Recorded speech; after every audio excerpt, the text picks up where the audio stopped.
अस्सलामुअलैकुम। JD official के साथ जुनैद अहमद। बहरिया टाउन कराची के अंदर गुज़श्ता दिनों हालात खासे कशीदा रहे और वहाँ पर बहरिया टाउन कराची में जो है वो वहाँ पर पुरतशद्दुद मुज़ाहरा भी हुआ, जिसके बाद मुज़ाहिरीन ने वहाँ पर जो है वो शीशे तोड़े, अमलाक को नुकसान पहुँचाया और साथ ही साथ जो है वो आगे भी लगाई। इस सारे एहतजाज की वजह क्या है, ये एहतजाज क्यों किया गया और आया कि बाकी ही बहरिया टाउन के सरबराह मलिक रियाज साहब ने कोई शहरियों के साथ, कोई आवाम के साथ फ्रॉड किया है, और अगर कोई फ्रॉड किया है तो इसमें वाकई ही सिंध गवर्नमेंट के भी हाथ मुलव्वस हैं। इस हवाले से आज हम बात करेंगे। इस हवाले से बात करने के लिए मेरे साथ मौजूद हैं सीनियर जर्नलिस्ट अनीस मंसूरी साहब। इनसे बात करते हैं। सर, बहुत शुक्रिया हमें ज्वाइन करने का। सर, ये जो एहतजाज हुए, ये सारा वाक़या हुआ, काइंडली ये सारा वाक़या बताइए कि ये एहतजाज, ये सारे मामला तो हुए क्यों, ये क्यों किया गया है सब? जी, आपका सवाल जो पहला सवाल है कि जिसमें आपने जिक्र किया है कि क्या बहरिया टाउन की जगह गैर कानूनी है, देखिए उसमें तो बहुत सारे मामला हैं। सबसे पहले जब मामला शुरू होता है कि बहरिया टाउन की जगह कराची शहर से बाहर थी और ये एमडीए की जगह नहीं थी। सबसे पहले ये जामशोरो डिस्ट्रिक्ट लगता था। जामशोरो के डिस्ट्रिक्ट की जो जगह है उसको किस तरीके से एमडीए में शामिल किया गया और किस तरीके से वहाँ गोठों को खाली करवाया गया है, इस पर एक बहुत बड़ा सवालिया निशान है। सुप्रीम कोर्ट भी इस पर अपनी रिजर्वेशन दे चुकी है और सुप्रीम कोर्ट ने इसमें कहा था कि जो लोग मुतासिर हुए हैं और जिन लोगों के घर वहाँ से हटे हैं उनको यकीनी तौर पर मुआवजा अदा किया जाए और किसी के साथ नाइंसाफ़ी का अनसर नहीं होना चाहिए। बहरिया टाउन के जो भी लोग हैं वहाँ पर जो मकामी अफराद जो मुख्तलिफ कबाइल रहते हैं, मुख्तलिफ छोटे छोटे गोट थे, उन सबको वहाँ से हटाया गया और अक्सर लोगों ने वहाँ पर जगह खरीद ली थी। तो सबसे पहला मामला शुरू हुआ था वो यहीं से शुरू हुआ था कि किस तरीके से कराची शहर में ये जगह कराची शहर में शामिल नहीं थी और एमडीए की हदूद जहाँ ख़त्म हो जाती थी उसके बाद जामशोरो डिस्ट्रिक्ट शुरू होता था और किस तरीके से जामशोरो डिस्ट्रिक्ट की जगहों को एमडीए यानी मलिक डेवलपमेंट अथॉरिटी कराची के अंदर शामिल किया गया और किस तरीके से सारे मामला किए गए, उस पर एक लंबी चौड़ी बहस मौजूद है और वो सारे मामला सुप्रीम कोर्ट के अंदर मौजूद है। जो हालिया वाक़यात रोनुमा हुए थे उसमें मजीद कुछ गाँव ऐसे हैं कि जिनको खाली करवाने की कोशिश की गई थी और उस खाली करवाने के दौरान वहाँ पर पथराव भी हुआ था। अच्छा, उस पथराव के दौरान जो वाक़यात हुए, फायरिंग के वाक़यात हुए, वो सोशल मीडिया पे बहुत ज़्यादा इस बार वायरल हुए थे। सोशल मीडिया पर वायरल होने के बाद वहाँ पर सिंधी कौम परस्त जमातों ने एक अपना मुजाहरे का ऐलान किया और उस मुजाहरे के दौरान मुजाहरे का ऐलान किया और 6 तारीख का उन्होंने अनाउंस किया हुआ था कि वहाँ पर एक बड़ी तादाद में सिंधी कौम परस्त जो है वो मुजाहरे करेंगे। जो ये पहला सवाल है जहाँ तक आपका, वो मैं पहले क्योंकि हम उसी पर फोकस कर लेते हैं और वो फोकस यही है कि यकीनी तौर पर बिल्कुल एमडीए की बहुत ज़्यादा सिंध हुकूमत ने अपने एक डिस्ट्रिक्ट से दूसरे डिस्ट्रिक्ट में जगहें की, वहाँ पर फिर और दूसरे मामला, फिर वहाँ पर पाकिस्तान पीपल्स पार्टी के वो फैक्टर्स के जिनका पहले से वहाँ पर बहुत ज़्यादा होल्ड था, असद सिकंदर मलिक वालों का बहुत ज़्यादा होल्ड था, वो होल्ड किस तरीके से ख़त्म करवाया गया, ये एक लंबी चौड़ी बहस है। लेकिन ये मामला यकीनी तौर पर सुप्रीम कोर्ट में है, लेकिन जो काफ़ी जगह हैं वो ऐसी है कि जो एमडीए के पास थी और वो फिर इनको मुंतकिल की गई, बहरिया टाउन को मुंतकिल की गई। जी बिल्कुल, बहुत अच्छे तरीके से सर आपने एक्सप्लेन किया।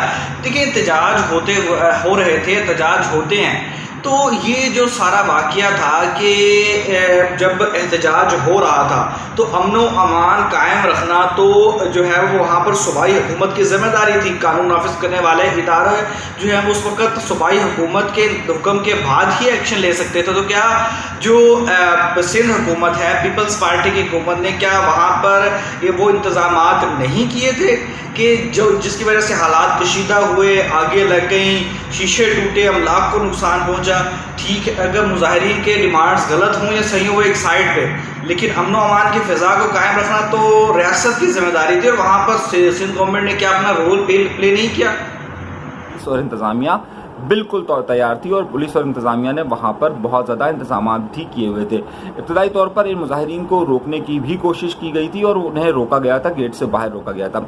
लेकिन फिर वहाँ पर अब ये जांचना एक बड़ा ही मुश्किल अमर है कि आखिर ये वायलेंस शुरू कहाँ से हुआ। ये वायलेंस जहाँ से शुरू हुआ और वहाँ पर मुजाहिरीन का कहना यह है कि पहले पुलिस ने उन पर फायरिंग की, जबकि पुलिस का कहना यह है कि इन्होंने रुकावटें तोड़कर ये लोग अंदर दाखिल हुए और अंदर इन्होंने लूटमार की और लूटमार के साथ साथ इन्होंने वहाँ पर मुख्तलिफ चीज़ों को जलाया भी। जबकि जो सियासी जमातें हैं, कौम परस्त सियासी जमातें हैं, उनका मौक़िफ़ यह है कि इस जलाओ घेराव के अंदर हम लोग शामिल नहीं थे। जो तोड़ फोड़ हुई, जो लूटमार हुई थी, उसमें हम शामिल नहीं थे, बल्कि ये कुछ और लोग थे जो शामिल किए गए और जिन्होंने जानबूझकर ये सारा मामला किया। पुलिस ने वहाँ पर बैरियर लगाकर 5 तारीख को ही तमाम सड़कें बंद कर दी थी। 6 तारीख को उनका मेन गेट बंद था।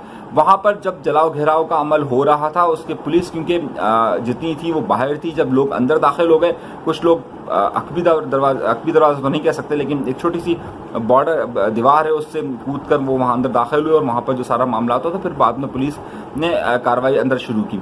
लोगों का बहुत ज़्यादा नुकसान हुआ है और ये जो शुरू का हिस्सा है उसमें ज़्यादा नुकसान हुआ है। लोग अभी जो मुजाहिरीन थे या जो मुश्तइल अफराद थे वो लोग अंदर दाखिल नहीं हुए थे।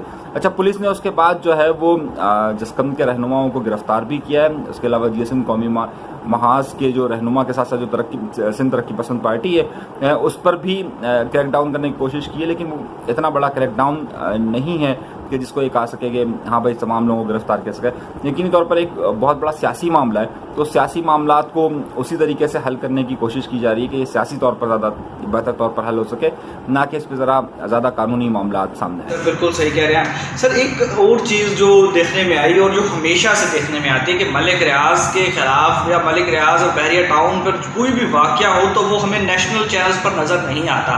यही रविश हमें दिखाई दी गुज़श्ता रोज़ भी कि जब वहाँ पर एहतजाज हो रहा था तो चलें सिंधी चैनल्स है वो तो उसको दिखा रहे थे, तो नेशनल चैनल क्यों इतना बड़ा एहतजाज लाइव नहीं दिखा रहे थे?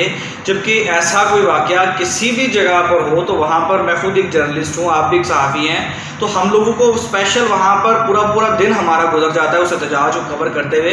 तो क्या ये हमारी नेशनल चैनल्स की क्या मजबूरी थी भाई कि जो हमने इतना बड़ा एहतजाज लाइव दिखाया ही नहीं, फिर अगले दिन जब बहरिया टाउन प्रेस कॉन्फ्रेंस करता है तो वो सारे चैनल्स कट करते हैं और बाकायदा उसके बाद पैकेजेस बनते हैं जिसमें बहरिया टाउन कहता है कि जी अगर ये बहरिया टाउन भी इस मुल्क में महफूज नहीं है तो फिर पाकिस्तान गैर मुस्तहकम हो गया। मतलब ये इस तरह की बातें हो रही हैं, लेकिन मीडिया फिर एक ही रुख क्यों दिखा रहा है? तस्वीर का मुजाहरा क्यों नहीं दिखाया गया? ये मीडिया आमतौर पर बहरिया टाउन और बहरिया टाउन जैसे बहुत सारे ताकतवर हलकों की खबरों को नशर नहीं करता। अब जाहिर सी बात है, जो ये मुजाहरा होना था और इस मुजाहरे की इतलात सबके पास मौजूद थी, मुजाहरे को उस वक्त कवर भी नहीं किया गया। और आमतौर पर बहरिया टाउन के हवाले से जो इस तरह की खबरें होती हैं, जो बाकायदा खबरें होती हैं, जो मनफी खबरें होती हैं, जिनको मीडिया और बहरिया टाउन मनफी खबर कहता है, उसे चलाया नहीं जाता है। अब उसकी बहुत सारी वजूहात हैं। एक तो उनके बहुत बड़े इश्तहारात हैं, बहुत बड़े इश्तहारात के साथ साथ बहुत सारे मीडिया ग्रुप्स ऐसे हैं कि जिनकी डायरेक्ट और इनडायरेक्ट इन्वेस्टमेंट बहरिया टाउन के अंदर मौजूद है।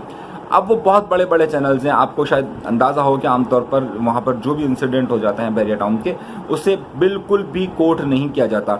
चाहे वहाँ पर होने वाले पुरतशद्दुद वाक़यात हों, वहाँ होने वाले मुख्तलिफ माली बेज़ाब्तगियों के वाक़यात हों, वहाँ अमन व अमान की सूरत हाल हो, या फिर वहाँ पर जिन्होंने प्लॉट्स लिए हैं उनकी बहुत सारी शिकायत हों।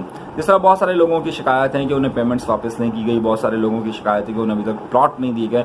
तो ये सारे मामलात हैं, लेकिन क्योंकि मीडिया ज़ाहिर ताकतवर हलकों के आगे बेबस नज़र आता है। मीडिया यूँ तो अपनी आज़ादी के बहुत ज़्यादा दावे करता है, लेकिन आपके इल्म में होगा कि मीडिया आमतौर पर वहाँ जहाँ उसके पर चलते हैं, चाहे वो माली मफादात हों, चाहे फिर ताकत का असर हो, वहाँ पर आमतौर पर ख़बर नहीं चलाता।